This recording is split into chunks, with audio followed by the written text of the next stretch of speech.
तर आणखी एका मंत्र्याचा राजीनामा होणार, एक मंत्री जाण्याच्या मार्गावर आहेत उद्धव ठाकरे यांनी म्हटलेलं आहे। तर कोणत्या मंत्र्याचा राजीनामा तुम्हाला माहिती आहे असं उद्धव ठाकरे यांनी म्हटलंय। उद्धव ठाकरेंनी उपमुख्यमंत्री शिंदेंवर हा निशाणा साधलाय।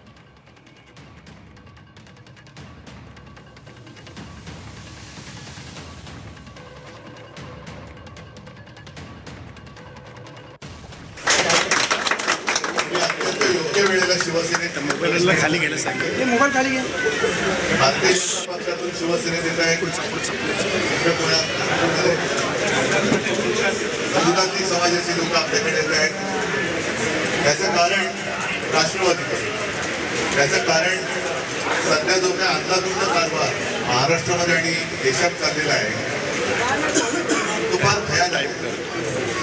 गेले काही दिवस आपण सगळेजण पाहत आलेला आहोत। बातम्यांमध्ये भाजपा पेपरमध्ये फारसं जरी कोणी दिलेलं नसलं तरी सत्य हे काही लपून राहत नाही।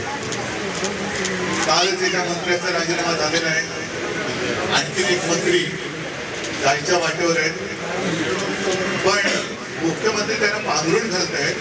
हे फार विचित्र वातावरण आहे। ठीक आहे, राजकारणासाठी माणसं लागतात, पण ती माणसं कशी पाहिजे? गुंड सुद्धा चालतील, ड्रग्सचा व्यवहार करणारे सुद्धा चालत आहेत, आणि ज्यांचं नाव ड्रग्सच्या संपूर्ण कारखान्याशी जोडलं जाते ते कोण आहे? तुमच्यामध्ये बातमी आली की नाही?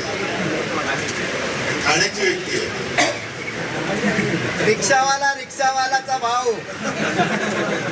आता त्या भावाला सुद्धा वाचवण्याचा प्रयत्न होतोय। आणि कोणतं राज्य, कोणासाठी राज्य?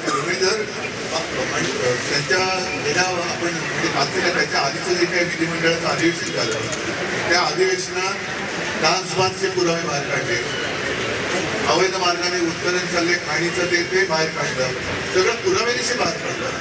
आता सुद्धा हा ड्रग्सचा जो काही कारखाना आहे तो आपल्या सुषमाताईंनी कागदोपत्री पुराव्यानिशी जनतेसमोर आणला, तरी देखील मुख्यमंत्री त्याची दखल घ्यायला तयार नाही।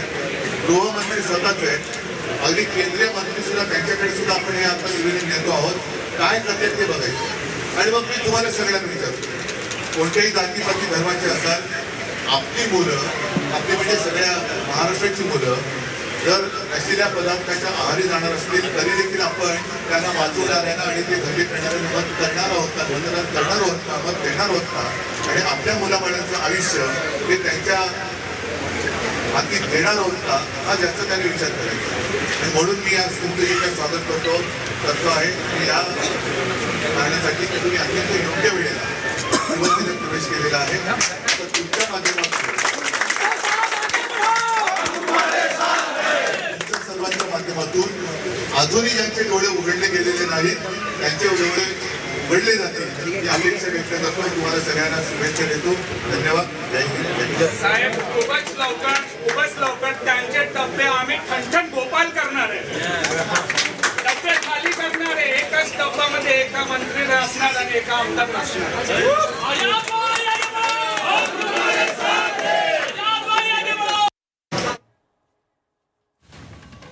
तर उद्धव ठाकरे यांनी आता मोठं वक्तव्य केलेलं आहे। आणखी एका मंत्र्यांचा राजीनामा होणार असं वक्तव्य त्यांनी केलेलं आहे। नाव न घेता उद्धव ठाकरे यांनी एक प्रकारे एकनाथ शिंदे यांना हा टोला हाणलेला आहे।